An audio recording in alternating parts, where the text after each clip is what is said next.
Hello and welcome back to Patriot Contraptions. Today we're going over everything I've learned in buying my first boat. So this is my first boat. I have owned it for about 3 months now, and honestly I have learned a ton of information that I'm just really looking forward to explain to you guys. There's a lot of hidden costs involved with boats, a lot of unexpected things you should look out for. I'm going to go over as much of that as I possibly can with what I've learned on this boat alone, because a lot of it took me by surprise. And I mean, I've been planning to buy a boat, and yet all this stuff took me by surprise. So let's get into it.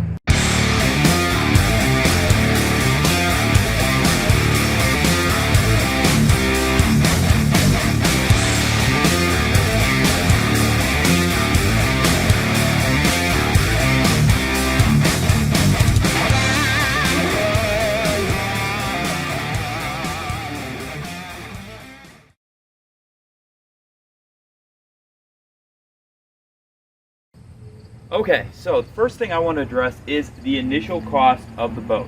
So for all of this boat, I only paid $375. Now, there's some hidden costs in that, because what they don't tell you is when you go and buy a boat, you also need to get the stuff to tow the boat, to haul the boat, the adapters for your truss, etc. So I paid $375 for the boat itself, and I'm going to probably put a little counter up on the screen here to show how much I've actually spent on this, which I'm not looking forward to actually seeing, but let's get into it. Okay, $375 on the boat. Now, in addition to that, immediately upon buying this boat, I did not have the right trailer hitch, so I had to go out and buy a trailer hitch. This cost me $35, so we're already over an extra $35 on this. So I had to get that. I also had to get an adapter for the lights on the trailer.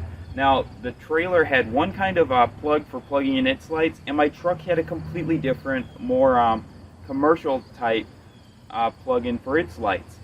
So I had to buy that again after. That was another $10. So I'm already at about $410 right now alone. Now I've got to transfer the boat over to me, which is something you also don't hear about a lot.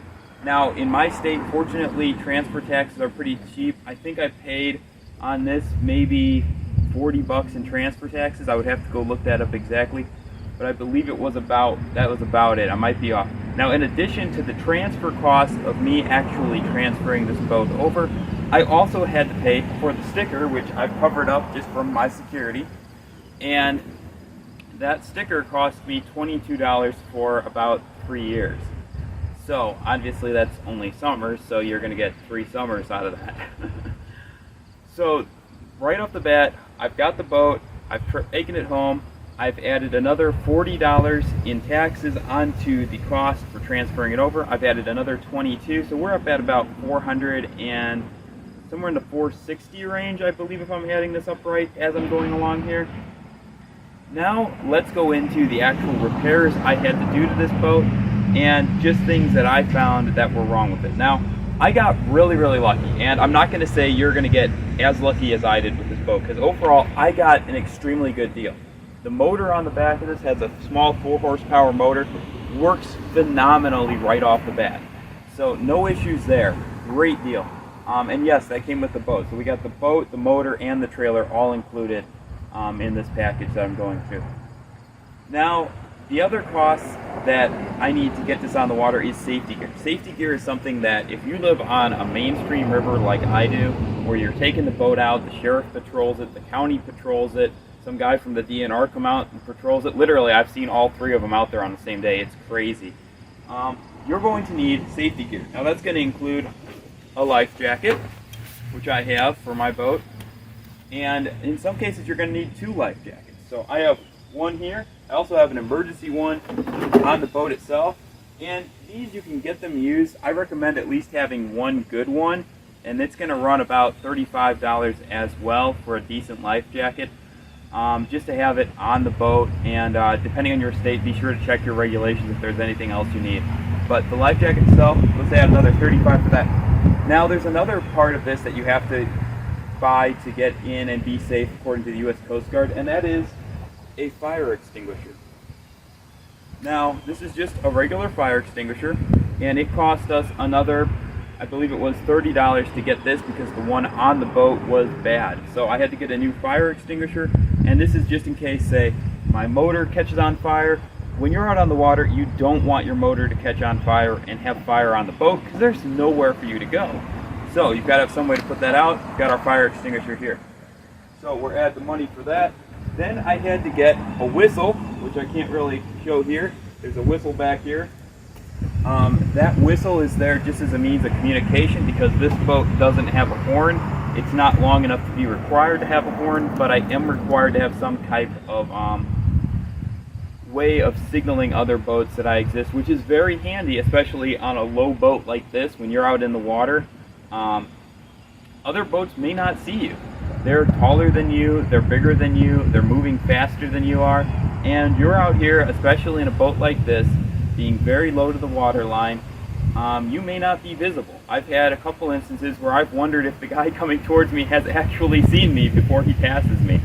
So definitely you want that on board. So that was another $3. So this section on safety, we've got $30 for the life jacket, $35, excuse me, for the life jacket, $30 for the fire extinguisher, and another $3 for the actual whistle. So I'm gonna just keep adding this total up on the screen, and I'll do this in post because I really don't know if I want to know how much I've spent on this. Okay, in addition to that, for safety, if you're going to be out at night, and I go out late in the day, so I have to have that option. I've had at least one circumstance where I've been out on the water at night and I've needed some way of having lights on there. So I have lights on this boat. These are marine lights, and per the U.S. Coast Guard, you are required, if I can get this off here, to have marine lights on the boat. So, especially if I've got a motor on it, you can see here, this lights up, right side, left side, and this allows other boats to tell which way you're going on the water. In addition to this one, I have another one on the back of the boat. Now these run on AA's, and again, $35 to add to our safety budget, and this is all required stuff by the Coast Guard. Now if you get a better boat that's equipped with it, you'll probably be taken care of already. A lot of boats have these built in on your bigger boats, which is something I'll get into a little bit later on. Is it actually worth it to buy a cheaper small boat like this? Okay, so I think we've covered everything. We've covered buying the boat cost, transferring the boat cost, the taxes on the boat, the registration, the safety requirements. Now let's go into repairs and initial upgrades. So repairs on this boat. I had to actually repair the hull in a couple of spots, which meant I needed to get some JB Weld Marine Edition, which is just what I used. There's a lot of other brands out there you can use. That worked pretty well, so I put that on some of the rivets. That was about $10. Then in addition to that, I had a major problem with this boat's transom. You can check out my video on that. The transom itself, I had to repair that. I had to take some wood, put that in. That was basically another $100 by the time I was done with getting everything, coating it. Actually, it's probably more like $50. It's about another $50. So we'll add another $50 for the transom repair, so let's just add $100 in repairs that I've done to this boat overall. Buying the oils. Oh, and that's another thing.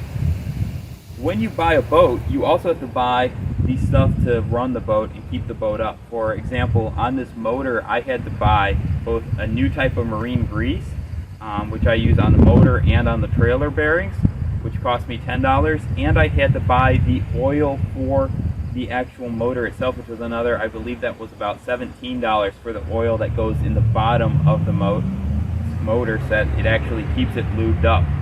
So there's some unintended prices there that we're also including. So that's another $30 at least in materials to just run the motor on this boat that I didn't see coming. So honestly, I have learned a ton about just everything to do.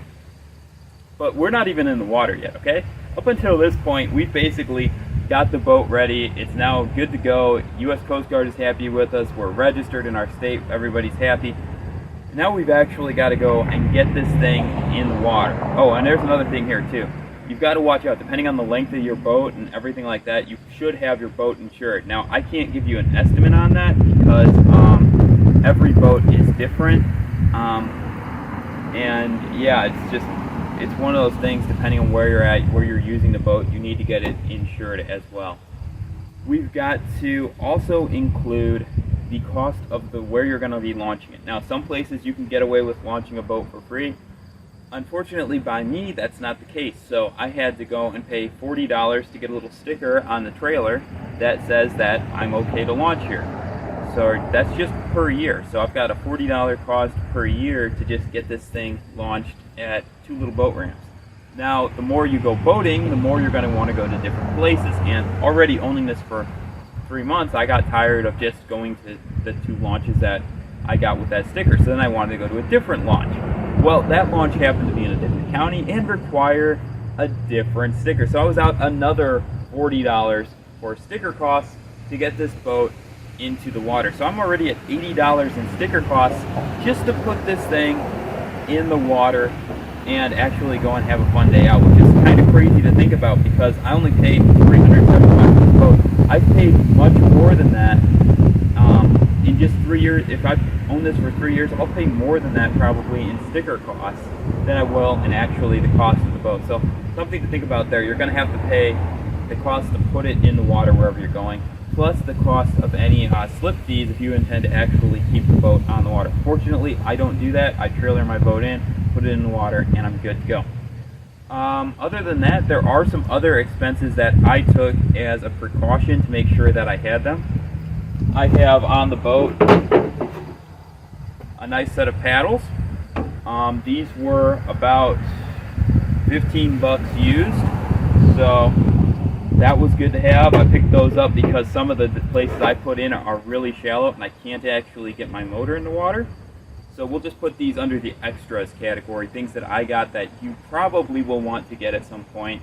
So I've got the extra paddles in there. Those were like 15 used. I put some rod holders on the front made out of PVCs. Those were another about 10 bucks. Then on the back, you'll see I've got a trolling motor back there. That didn't come with the boat, so I had to add another. I paid $50 for that trolling motor.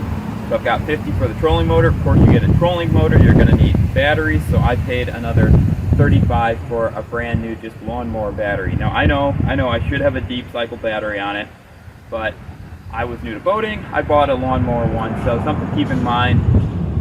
You probably should be looking at a deep cycle battery, not just a regular tractor one. Now I don't use the motor that much, so for me I think this is going to work out okay with the lawnmower one. We'll find out. Maybe I'll do a video on that. So already I've got a lot of money into this boat. Was it worth it? The biggest question of the day. Was it worth it to spend all this money? Oh, I forgot. Another thing I added. I'm going to wait for that truck to go by. So the other thing I added that I forgot to talk about are back here. These are guides to help me load the boat. Now, for some of you, you may not need these guides. If you're in like a lake or something, it's pretty easy to line up the boat. You can get out, get next to it, pull it in. For me, because I'm out boating solo a lot, I wanted guides on the trailer to just help me be like a second person to guide the boat in. Those guides cost me another $55, but they're well worth the money.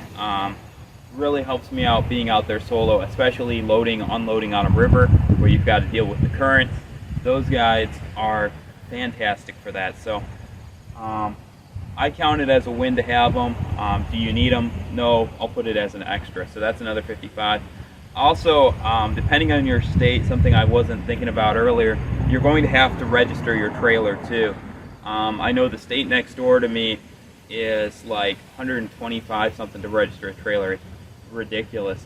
My state, you don't actually have to register trailers, so that's awesome, because that would be crazy to actually have to add another cost on top of this per year that I have to pay.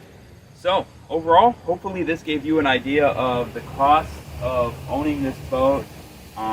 Just a basic boat for the first time for me. These are things I wish I would have known when I was buying a boat for the first time. And yeah, there you have it. Hope you enjoyed this video. Please be sure to subscribe. I'll be doing more videos on this boat and the upgrades I plan to do to it, or things in the future. There you have it. Have a fantastic day. Patriot Contraptions, signing out.